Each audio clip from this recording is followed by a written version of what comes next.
Hey, good evening, everyone. State Representative Emmanuel Chris Welch here.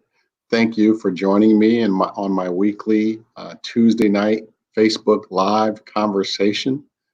You can find us on my personal page, my official state representative page. And tonight, for the first time, you can also find us on YouTube at Rep. Chris Welch. I am always honored to bring you a guest each week who can give us some helpful information as we all navigate this COVID-19, aka coronavirus crisis. And tonight, I'm honored to be joined by our state superintendent of education, Dr. Carmen Ayala. And she's got some great information she's going to share with us. So as you're joining in, please feel free to share this feed with your friends so they can hear our fabulous state superintendent of education talk about the very latest and what's happening with our schools. Please feel free to share this feed and also leave comments. Put your comments, and if we can get to those in the next half hour, we will try to do that. Really looking forward to our conversation with Dr. Ayala. Dr. Ayala is the 30th superintendent of schools or superintendent of education for the state of Illinois. She was appointed with strong support from Governor J.B. Pritzker and the Illinois State Board of Education. I had the honor of meeting her before she became our state superintendent when we served together on Governor Pritzker's Educational Success Transition Committee. And at the very first meeting, we sat next to each other, and I took an immediate liking to her. And so I was not surprised when she was elevated to be the superintendent of education for the state of Illinois. Impeccable credentials with more than 30 years of experience in education. She also served as superintendent of Berwyn North School District, not too far from my district here.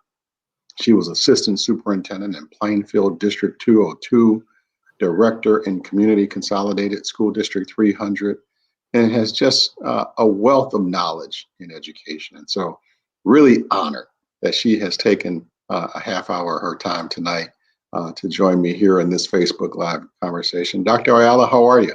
I'm good. Thank you so much for inviting me to have this conversation with you. I appreciate it. Well, thank you. You know, as we're all staying at home and we're sheltering in place, you know, people are still looking for information and wanting to know the very latest. So I appreciate you taking time to join us and give us that latest on the schools. So how you been doing? How you holding up in this crisis, though? Holding up good, one day at a time, working remotely from home now. But, you know, technology is connecting everybody. And I think that we're going to see more of that even after this is over. We were talking a little bit about that. So just staying connected as much as I can and trying to address those concerns and issues that are coming up with this unprecedented time that we're experiencing. I think the last time I saw you out and about was when the governor announced in late April that he was canceling schools for the remainder of the year. And you spoke at that daily briefing. Have you been out of the house since then, or have you had to stay home and shelter in place? A little bit, you know, to do errands and things of that nature. And then recently I also participated in a press conference a couple of weeks ago. So don't get out a whole lot, but only when I need to. So working remotely, getting out when you need to. How is remote learning going now that we're all adapting to this new normal? Well, we intentionally named it remote learning in Illinois because of the diversity that we have with 852 separate, distinct, and unique districts. We have districts that have full capacity to go e-learning, and we have districts that don't have the capacity. So there is a digital divide in Illinois that we have to acknowledge. Oh, that's very real. Towards. And so remote learning is going very well in some places. Some school districts and schools have been extremely creative, and we have school districts that are running their bus routes, and through the bus routes, they're delivering food to students and assignments, collecting assignments and getting them back to schools, to the teachers, all the way from, teachers doing Facebook appointments with students, and Zoom lessons and Google Classroom projects with groups of children. And so it's a really diverse situation, given the resources that a school or a district may have at their disposal. Well, I'll tell you, my wife and I are both lawyers.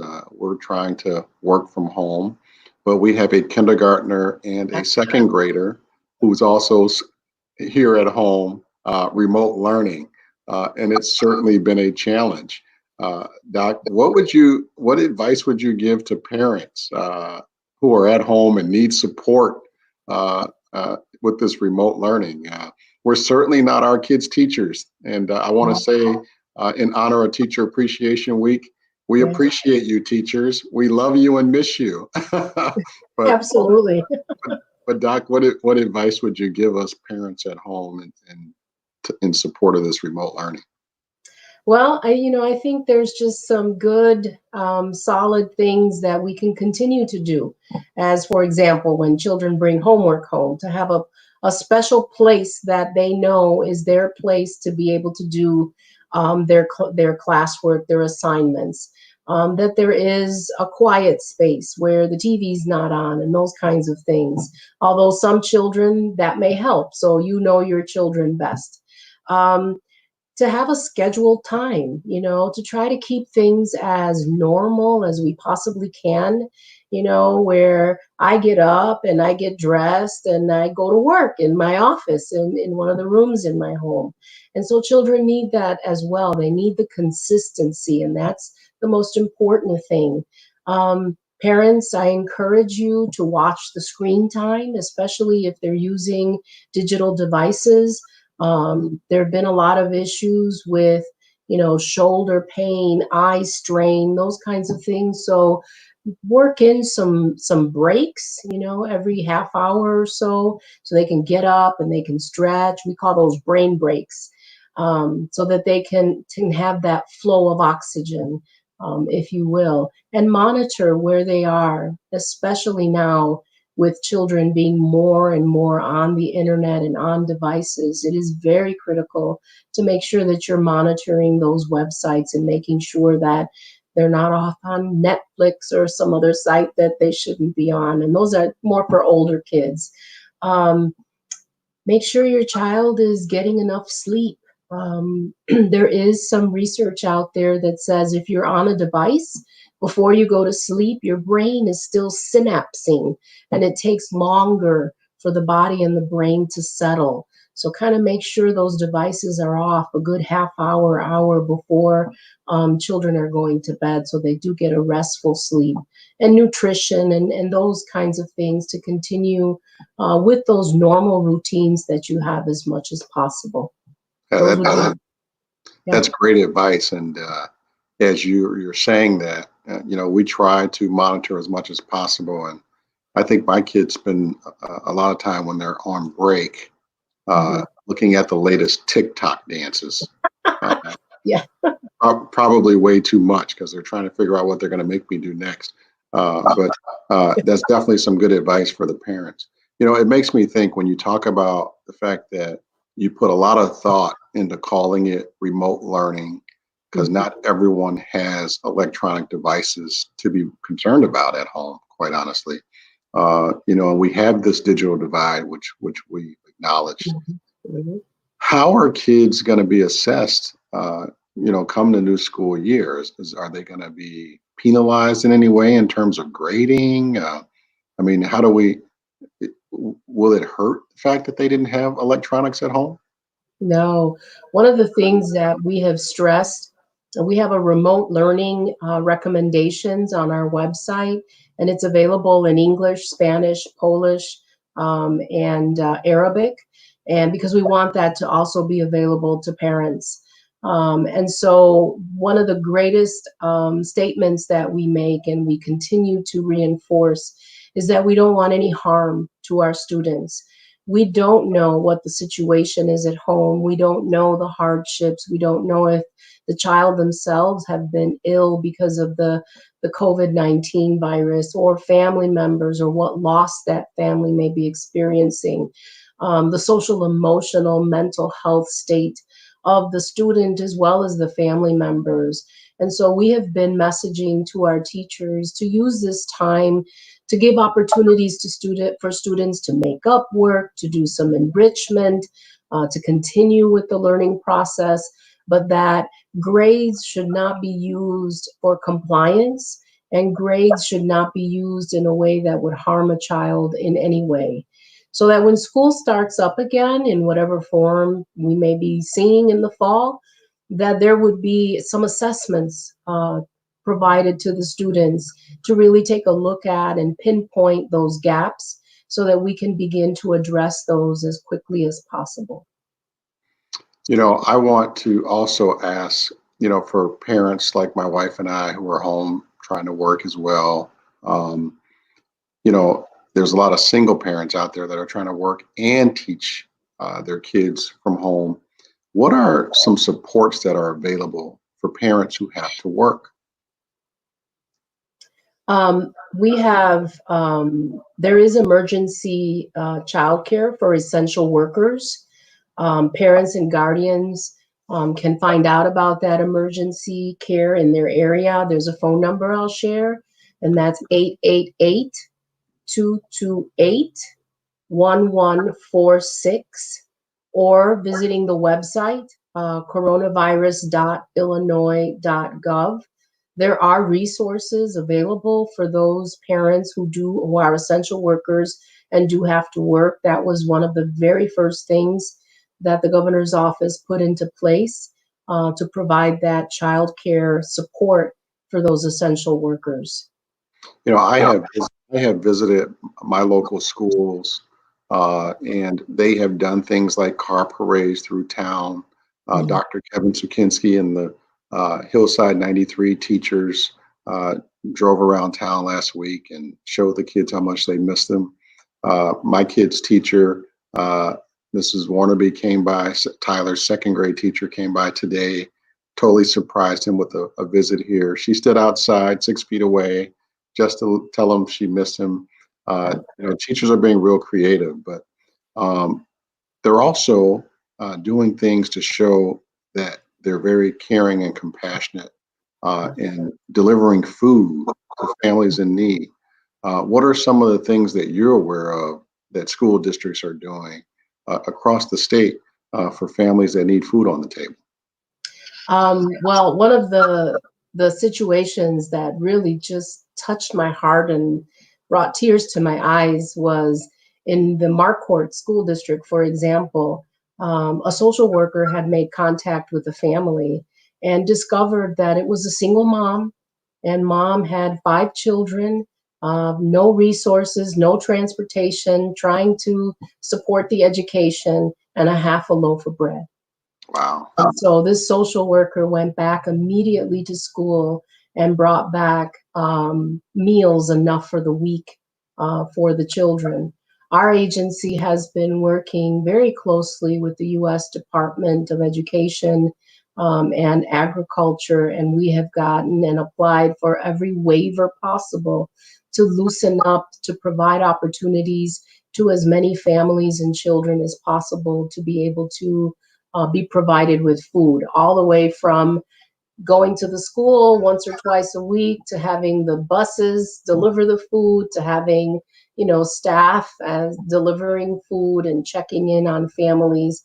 These are all important things that we have to make sure we take care of because so many families have also lost their jobs. And so we need to make sure we take care of our children and families.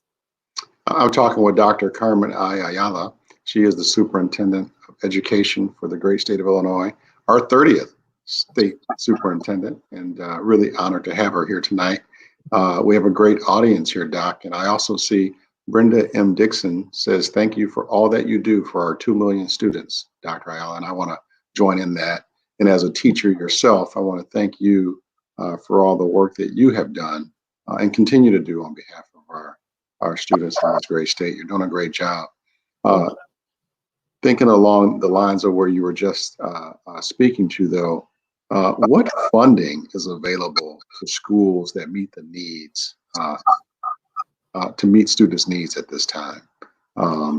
If a family is struggling and they don't have that financial support, is there any funding available? There is some additional funding that has come into place. We have information on that on our isb.net website. You just click right onto the coronavirus information, and it's, you know, those individuals and families that receive assistance. There is an increase in the assistance if they have not received it already. And if they can, there is an application. It's also available through the Department of Human Services, so that families can have access to some of those resources for the needs that they have.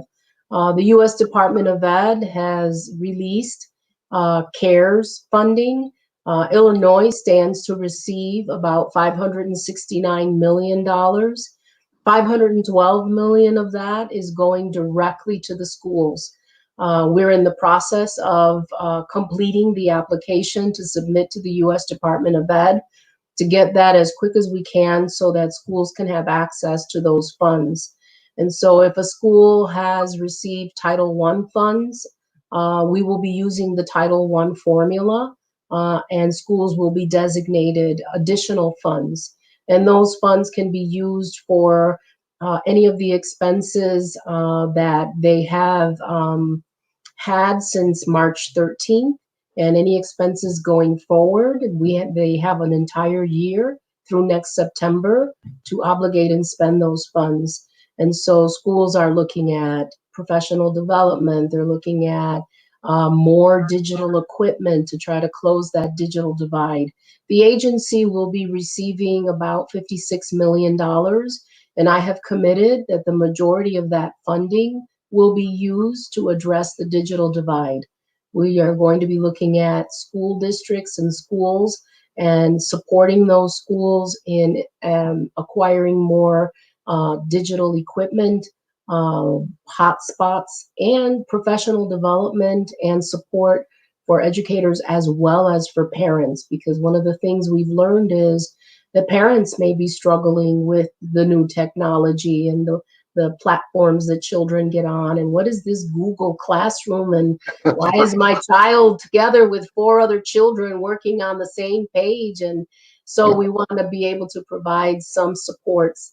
I think that's the best return on investment and moving towards the future, but also acknowledging that there may be intermittent closings next year until we have a vaccine and that this coronavirus is fully under control. And so we want to make sure that we provide as much support as we possibly can. The funding that we're receiving isn't going to close completely the digital divide. That's going to take much more, but we're going to start really putting a focus on it and annually trying to address making sure that all children in Illinois have an opportunity to learn digitally, because that is the future. Thank you, Doc. You're really giving us some really good, helpful information here tonight. And I just want to ask our folks who are tuning in to share with their friends, because we want to get this information into many households as possible.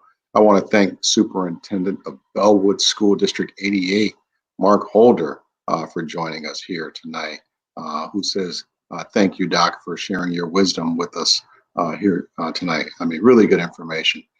You know, this has been a struggle for a lot of families. Obviously, they're not used to spending this kind of time, 24 hours a day with each other. And, you know, if those who need some resources for mental health purposes, if they need those, is there a place that they can go? Any advice you can give?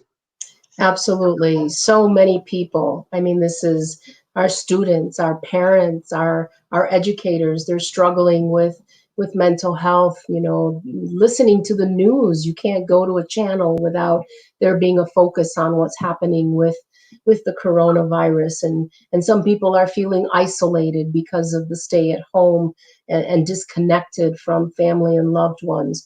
And so particularly for students, we want to make sure that they know that whatever they're feeling, it's okay. It's okay, and it's Okay. normal. And we want our students to know that there are resources there available if you need the help. The Department of Human Services developed a text that you can text to 55-2020. And all you have to do is put in the word talk, TALK. Text it to 55-2020, and within 24 hours, someone will contact you that you can talk to and that can help you and that can listen to you and guide you through some of the feelings that you're having. This is available for students. It's available to parents. It's available to educators. It's also available in Spanish. So talk in Spanish is hablar. HABLAR, same number, 55-2020. Parents, And that will be parents, if you need to talk, what's that number to text? 55-2020. You heard her. Parents, do not feel bad about texting that number. Use it. It's there for a reason, and it can be very helpful to you. That's a great idea. Yeah, not only for talking, but if you need food, if you need shelter, you can text that same number and just put in food or put in shelter or put in help, and someone will get back to you. It's a designated lifeline that was put in place specifically for this situation. Our website also has at isb.net/mental health. A lot of resources and information that you can go to as well. Doc, I have been in my house here today recording several graduation videos, and I've had to re-record quite a few. I'm out of practice, but I'm enjoying myself as I'm sitting here recording these videos. And it's a result of superintendents recently receiving guidance from your office regarding graduation ceremonies. You want to share with everyone tuned in on what that guidance is? Yes, we partnered with the governor's office and the Department of Public Health. We knew that it's graduation season. We know that it's a milestone. We know that in many families, students are the first to graduate from high school, maybe even college. And it's a really special, important time. My own niece is graduating from high school. And so I know her sad eyes and what her emotions are all about. It's a special time. And so as much as we can, we wanted to put out some guidance. We certainly support and encourage the virtual graduations as much as possible. But as I mentioned earlier, we have 852 very different, unique, diverse districts in the state of Illinois, and that may not be possible. And so there are guiding factors to take a look at so that children can, within social distancing, be able to walk across the stage, turn their tassel, take a picture, and walk off the stage. We're encouraging that there should be no distribution of diplomas or programs. There shouldn't be restrooms, all of those things that would create an opportunity for contact to happen. And I know that schools are being very creative. Some districts are getting together, and we have districts in the Will County area that are going to be at the Speedway, and they have a whole car line, and it's just very intricately planned. And as long as we protect the social distancing and making sure that we avoid the contact, I think that we're going to see some beautiful ceremonies just really developing. Yeah, I've been contacted by Lindop Elementary School in Broadview and Maywood Merrills Park, Broadview School District 89, Dr. Negrone and his team, and Dr. Jesse Rodriguez at Proviso. Everyone's got creative ideas in what they're doing. So I'm excited on what's ahead. And I think the students are going to be impressed at what their school districts roll out for them. And it sounds like it's happening all over the state. And I hope the news media is paying attention and will tell those stories, because those kids are special, and their stories should still get shared. Um, we're about 5 minutes from the half hour point, Doc. I do have a couple more questions for you, and I know parents all want to know the answer to this question. Will school ever reopen? I saw that it's in phase 4 of the governor's 5-phase approach. Will schools reopen, in your opinion? When will in-person instruction resume, in your opinion? In my opinion, we have to watch the science and the data that's coming in, because the last thing we want to do is put any child, any student, any staff member in harm's way. And so I've been encouraging our district leaders and our school leaders to have a plan A, a plan B, and a plan C. We may see the start of school in a remote fashion.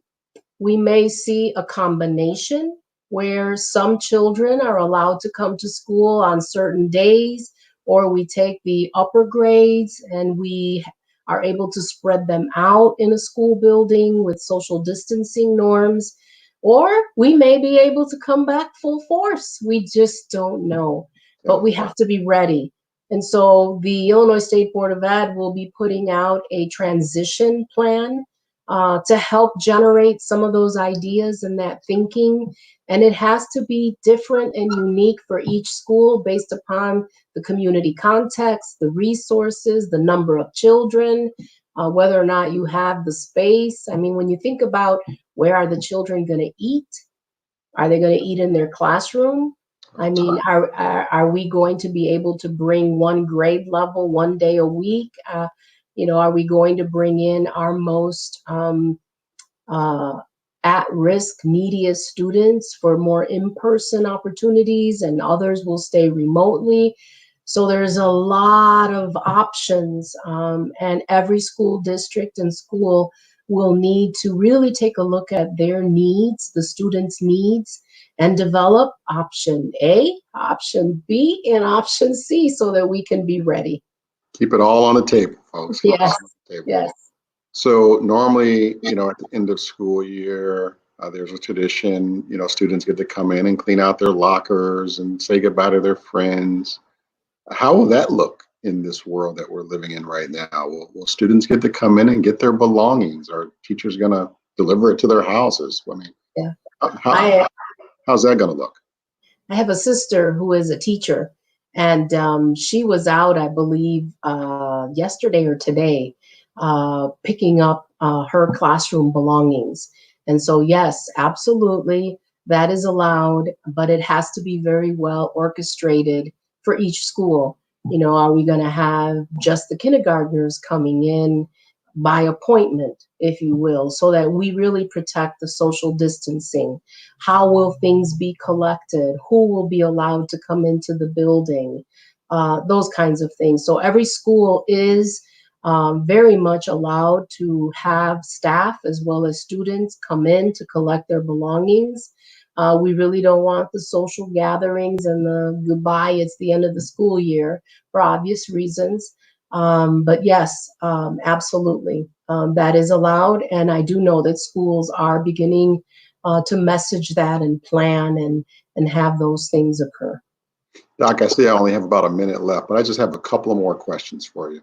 I know folks would like to know if their kids are going to have to make up school days, and will school start early next year if the green light is given for phase 4? Will school end later? Will these days be made up? So currently, the school calendar for this school year, the 1920 school year, days do not need to be made up. We were able to make sure that with the Act of God days and with the remote learning days, that schools were okay with their calendars, and so we will not need to make up any days. Summer school is something schools can begin to plan for. Obviously, it will need to be done remotely.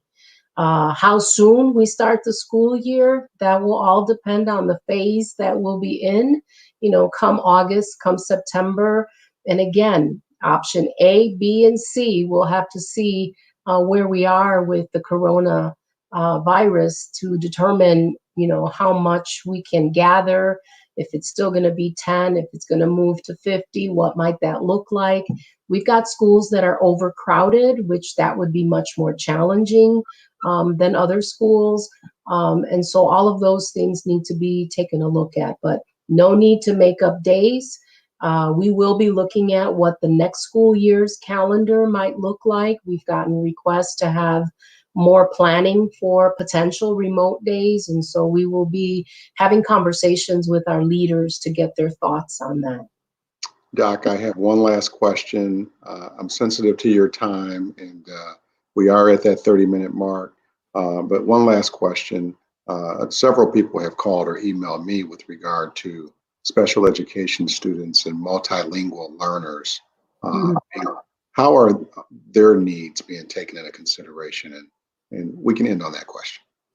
Okay, thank you, Chris. In our remote learning recommendations available through our website, isb.net, there are lots of suggestions with regard to how to address the needs of special education and English learners. We do need to take care with our special education children and try as much as we possibly can to provide the services that are needed for them and to document those services. There are materials on our website, resources that are available for educators as well as parents, and there are resources that are available in different languages. So please visit the website. There's a lot of information that can help with the situation. Well, Doc, there's been a number of comments posted here tonight, and one comment from Llewellyn Joy Miller Guietta says, "You are a wonderful leader." And I could not agree more. I think the governor hit it out the park when he named you our 30th Superintendent of Education, and just really proud to work with you and be a part of making your job a little easier, I hope. Yes. So thank you for joining us tonight, and continue to do the great work that you're continuing to do. And I want to thank everyone for joining us tonight. This was quite a half hour. It just zoomed by. But Doc, you stay safe, stay home. Thank you. I appreciate it. Everyone, stay home, save lives. Thank you. Thank you. Bye-bye.